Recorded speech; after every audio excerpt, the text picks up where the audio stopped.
Welcome back to another PFF Draft Recap. Today we're talking all about the Miami Dolphins and their draft picks, and they kicked it off in the first round. Number 11 overall went Minka Fitzpatrick, the slot corner, maybe safety hybrid out of Alabama, who we were big fans of. We had him as the third cornerback on our draft board, and we loved this pick. Yeah, I absolutely love this pick. Like this draft overall, actually. One of the better drafts, I think.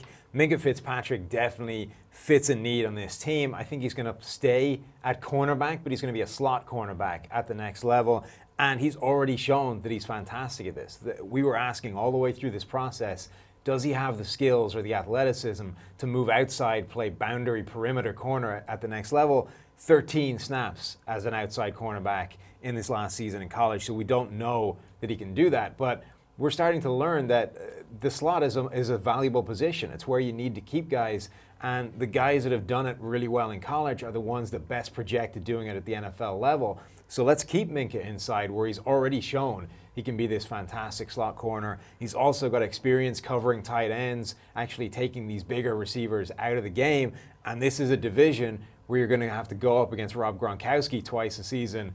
Everybody struggles to cover Rob Gronkowski, but this at least gives you a decent shot of having a guy that can match up with him. Yeah, nickel is 70+% of your snaps in the NFL today. So even he doesn't even have to be, a part-time player. He can be a full-time player and play 70% of the snaps in the slot, and then those 30% of the snaps outside where maybe he's not as good, but I still am pretty confident that he's going to be good when he plays outside. But well, like you mentioned, though, how productive he's been in the slot. 3 straight years at Alabama of 80-plus grades, in the SEC, doing it, manning the slot, and he can do it all. He can do it against the run, he can do it against screens, coming up and making plays on that, and then he can do it down the field. So the 11th overall pick, I don't think you can ask for much more. Yeah, and he's a useful player on the blitz as a pass rusher. Occasionally gets a little bit out of control and loses contain on those rushes, but he can generate a serious amount of pressure as a blitzer from those slot alignments as well. His defense that certainly needed some help there on the secondary. They go then in round 2, 42nd overall, Mike Joseki, the freakishly athletic tight end out of Penn State. Another pick where the value really matched up with need and where they drafted him. Yeah, this entire draft to me screams trying to get more athletic.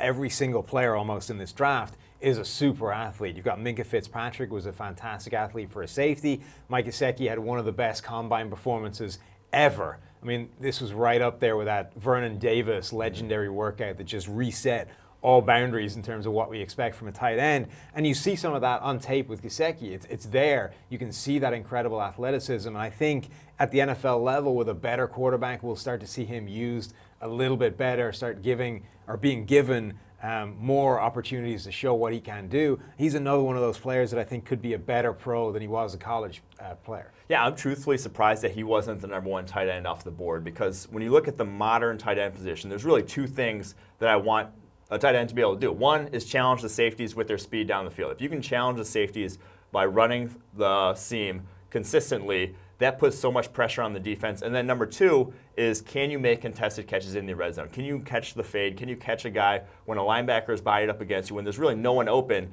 and the quarterback chucks it up to you? Can you be that guy? Mike Joseki had the highest contested catch rate of any tight end in this draft class. Caught 75% of his contested catches last year at Penn State. He can do that in the red zone. He's a jumper, and he has the speed to test the seam. So at that point, I don't really care about his run blocking. And I know even the Dolphins said after they drafted him, we don't really care about his run blocking either. What he can do as a receiver is special. Yeah, the thing is, none of these guys can block particularly well. Exactly. Tight end has become a glorified big slot receiver, so I don't think that is a particularly big problem, the fact that he is relatively he's not great as a run blocker. I don't think that's an issue. The other thing that you want those tight ends to be able to do is to make yards after the catch. We see it with guys like Zach Ertz in Philadelphia, Travis Kelce with Kansas City. Being able to get the ball in your hands and rumble after the catch is a big thing. Rob Gronkowski as well in the same division. I think Mike Joseki's got that skill as well. Yeah, and on to the 3rd round, they drafted Jerome Baker, the linebacker out of Ohio State, and the theme, like you mentioned, get more athletic. Jerome Baker, 4.5, 340 at the combine, 6'9", 3-cone at his pro day. It's pretty good athleticism for a linebacker. Yeah, I think he's one of the most athletic linebackers in this entire class, and he's one of a number of guys at that position that seem to have better 2016 seasons than they did 2017 seasons. He had a fantastic year. That season wasn't as good this most recent year, which is always a little bit of a pause for concern. You're not entirely sure why a guy goes backwards in his college career, but he's still coming off a grade that was 81.5, which isn't exactly terrible, but his ceiling, his upside is what he showed the season before. I know you like that word, Mike. But that's the player they're drafting that they hope can get back to that. He is a dramatically better athlete than anybody else in the linebacking core they have at the moment, and he's shown to be extremely good against the run and enough about him in coverage to be able to make an impact in that side of the game as well. Yeah, I think that's the thing. When you look at him, Jerome Baker, compared to a guy like Lawrence Timmons, and it's night and day athletically. Yeah. It's night and day what you can do from a coverage perspective with those two guys. Timmons obviously limited athletically at this point in his career, so they had to get someone in there. They do with Jerome Baker. Like that pick. Out of the 4th round, they drafted Durham Smyth with their first pick in the 4th round, tight end out of Notre Dame. He's probably going to be the blocking guy to Mike Joseki's receiving guy there at the tight end position, so probably number 2 tight end there, and he can do that as a blocker. He's one of the few in this class that can. And then the other pick we like actually in the 4th round, Kalen Ballage, running back, Arizona State, one of your favorites in this class because of what he can do in the receiving game. Yeah, he really is. He's, I think, a complete back. He's just never put it all together in one season. He's coming off maybe the worst season of his college career, just a 60.7 overall PFF grade, which is pretty terrible. But he is a fantastic athlete. He's a 4'4" guy. He's got a 10-foot broad jump. He had a 3-cone time. I know that's your number, Mike, under 7 seconds, 6.91. He looked like a fantastic athlete. He's another guy as well that went to the Senior Bowl and showed really well there against better competition. Dominated in the one-on-ones, dominated in the team drills all week, especially as a receiver, which is the most important part of being a running back in today's NFL. The thing is, he declined at Arizona State, and a lot of that was due to this weird usage pattern they had, where he was lined up as a wildcat quarterback at times, just wasn't given the ball and allowed to run from conventional run concepts like you're going to want to see him at the next level.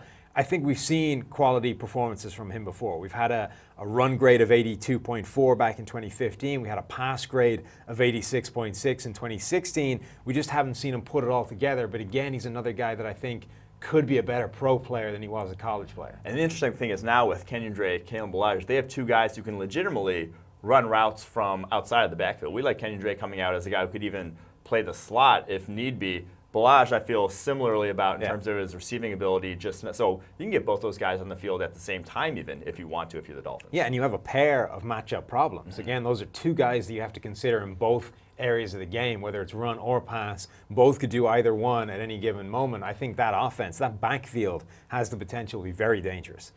All right, going on to the 6th round, they got cornerback Cornell Armstrong out of Southern Miss. 7th round, Quentin Poling, linebacker out of Ohio, and Jason Sanders, kicker out of New Mexico. One of those guys, though, we had our eye on as going a little bit higher than that. Yeah, well, it's continuing the theme of this draft of better athletes. But Quentin Poling, I think, had an extremely good grade last season. Ohio has randomly become linebacker U over the past few seasons. There were a bunch of guys that have come out, and a couple this season that graded extremely well. Poling had an 83.1 overall grade at PFF this past season. He definitely, I think, is a steal in the 7th round. That 83.1 overall grade actually was the lowest of his career. He's a 4-year starter there at Ohio, from what you're saying, linebacker U. And the athleticism matches up with the grade. He had a 4.58 40 at his pro day, 6.88 3-cone.